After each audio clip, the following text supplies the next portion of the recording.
Yeah, hi. It's Max at the office again. And I'll try and stick to the point. Keep this video down to a minimum time. If you read my first video about this is the son of Alan Thrift, and I talked about my life story. Well, I'm just being really brief on this one. I was talking today, and my solicitor, Al Conley, contacted me, and he told me that I won't mention names except my solicitor, that the guy that I had the issue with, or had the issue with me, at Toronto Private Hospital died, just as my dad, who wrote the statement that was probably the most was inaccurate in that he couldn't see what was happening, but if you like to use the word indicative statement, he got it kind of wrong, like that. And Dad's dead, so he's not there to defend that statement, even though he couldn't see it. And this guy, who's the guy that I'm supposed to have, according to Dad,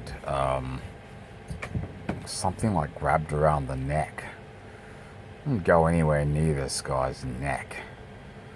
So this is the Adventist woman, again, who's vindictive, as a lot of Adventists are, judgmental. They fit right into our society, into judges. She had it in from me from the moment I went to that hospital. From what a friend tells me, Luella Roberts, she took Dr. Evans in, and she was an arsehole to Dr. Hill and to Dr. Evans. Same thing. You know? Like, she had to take in stuff and help her. Help her husband, you know? Like, because they wouldn't do it. Alright? Total balls up, that hospital. Yeah? She wouldn't even call a cab for her to go to another hospital, John Hunter. Right? She just looked her in the eye and said, you know, like, look at me when you're talking to her. She's like an army sergeant.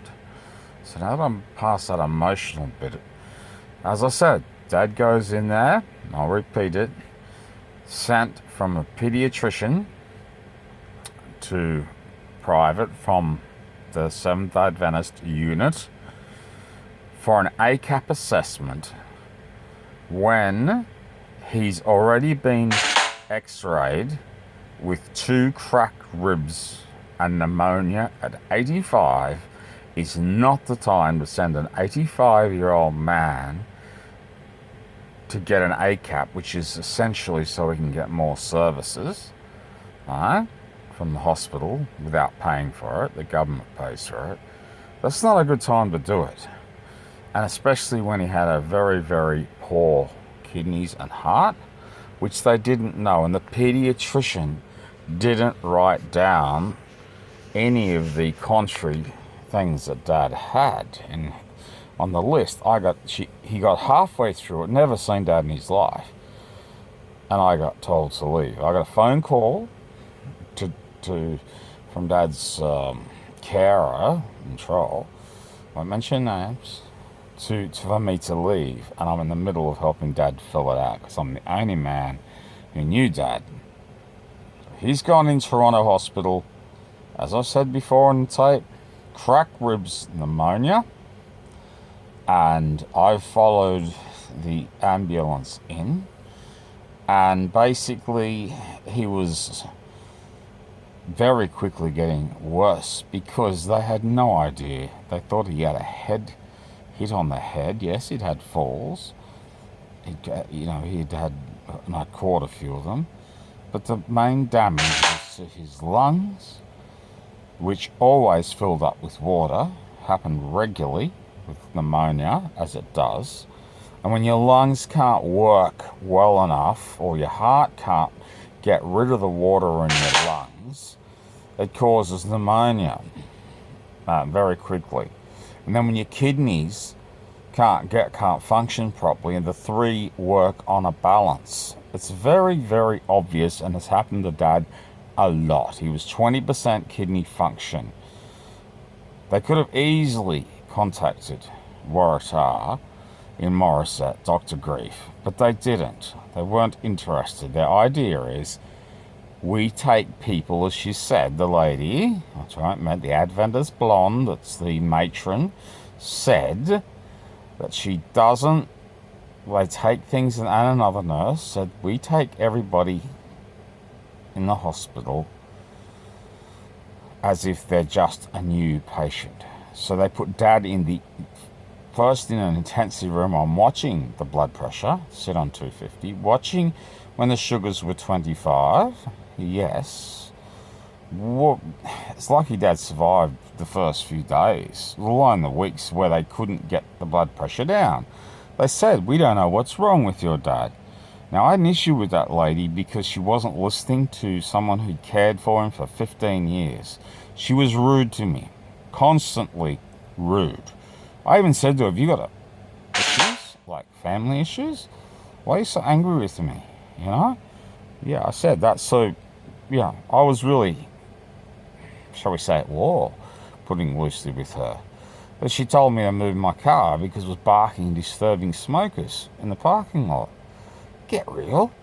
Mental smokers are out at Toronto Hospital smoking, and I have to move my dog, and my dad's 85, and he's paying, as Luella said, she was paying for husband $700, right? Whether it was a day a week, I don't know.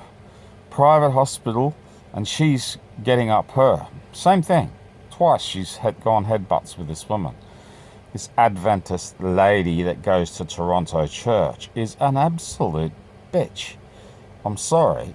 So we've got Leslie, whatever, I'm not going to use his name, my dad dead, and she still wants to hunt me down for someone who's got no record, no points gone. Only that issue with the dog, where the police were wrong, and she's hunting me down to get me 2 years jail, right? I've sold my Harley, done everything right, and she's got my solicitor scared. Yeah, he's saying to me, don't get any more trouble with the police, you know, don't hassle them, you know. And he also told me, here's a new one for you, and I looked it up, and it is correct. If you're carrying a car, kids in a car, and you come to a service station, did you know you can't leave the motor running and leave the car? You have to exit all your kids to go to the service station. Really? So there's a law now against the car. Now, how the hell, with a handbrake on in Park Drive, with the kids buckled in, just like if my dog's buckled in, what's it just going to drive off? Just because silly old men, and I'm getting old now, hit the wrong pedal when they're driving, which is more likely to happen, and go off a high-rise building. How often, yeah, you get runaway trucks now, how often have you ever heard about a kid pushing the car into gear, or a baby, and the aircon, hello, aircon, cool? So you're supposed to take them out of the car, into the service station, because it's illegal to leave your car running. What is Australia becoming? Come on, this is just madness. Madness. So, 27th, yeah, cross your fingers, because, quite honestly, I don't care how long it takes to get this lady in a nice way. You know, I'm going to get her. Whether it's through church, whatever, she's going to fall. I'm not going to put up with some lady who doesn't like people, doesn't like a job, isn't getting sex, whatever her issue is with me, maybe the way I look, because I'm masculine. I don't care. She's got a bad attitude to be running in a hospital. My mother died there. My best mate died opposite. She wouldn't let me in. I'm automatically in our country, you're guilty until proven innocent. I want my fingerprints back from the police, because I got a perfect record. I got this thick of all the bike expo I put on in 95, Caillou, all the different things, Salvation Army work I've done. I've done so much work, right, in community work, that I'm not going to cop All the hospitals I've been to, not one issue. Not one issue with any hospital. And yet, I go to Toronto Private where my mother died, right? Where my dad's getting treated badly, and some nut that is in one area, the common nuts there, and then they wheel him out of that nut who's interfering with me and Dad doing business, right? Calling us out, wanting to sit next to us. And I've told him, look, you've lost your top job. He gets peeved off, goes to the Blond Adventist because he's been in there for so long with his leg off. And she commiserate. She's always chatting up the end, chatting with another lady and pointing at me. But that's just bullshit stuff in a hospital. They didn't have a clue what was going on with her dad. Just a pile of x-rays of his head. While he drowned, he was struggling at night to breathe. Now, come on. They didn't have a clue what they were doing. Didn't see that he put on, 12 kilos of water. Where else is that going to come from? But he was holding liquid in his lungs. If they'd rung Dr. Roger like they said, and he wrote a letter for me, they would have known immediately how to treat Dad. How come when he goes down a wire, after 6 weeks in there, they stabilise him immediately, but they blew his kidneys? Get in Google what happens when you've got high blood pressure, high sugars, and poor kidneys. He had 20% when he went in, 8% when he came out. That's a screw up in the hospital. So if I do go to jail, I'm going to hunt down Toronto Hospital. I'll get the TV, whatever. In fact, I'll be on 7:30 Port anyway, but it probably won't be about that issue. I don't care. If the press is more powerful, that's what I'll use. Because I'm just not going to put up with losing to some bitch that doesn't like her job in a hospital that screwed up my dad. Okay? And yeah, come from the Adventists, but the real heart of the matter, the reason he died, is a monumental screw-up. And this keeps happening in Australia. More rules, less care taken. And so this guy that's called me over, that's called us every name when we've walked in because the flowers were in the moat of the room as we wheel in, calling Dad a fairy and I had every right to make sure my dad was safe in that room with that lunatic. And now he's died. Well, I'm supposed to show grief at court, I think, for that. Yeah, pity and pity for my actions. I'd do exactly the same again. Go over when he called me to see what he was on about. I'm not going to leave Dad in a room with a nut. After all Dad's been through, all the hospitals and 15 years of being his carer, I'd do exactly the same again. I'm not going to show pity and mercy and dress in some silly suit. Yeah? My solicitor said today, if your dog's hot, in case you get booked for your motor running, just tie it up to a post. Dogs can handle heat. Well, out west they can, where he goes. Bulldogs bloody die of heat. 30 degrees and they're gone. Not everyone owns some pegged wild dog that can handle heat. I've heard of people with chihuahuas that are the same. They've got to have aircon. I've got to upgrade my i30, which is $5,000, to run a stronger air condition for my bulldog.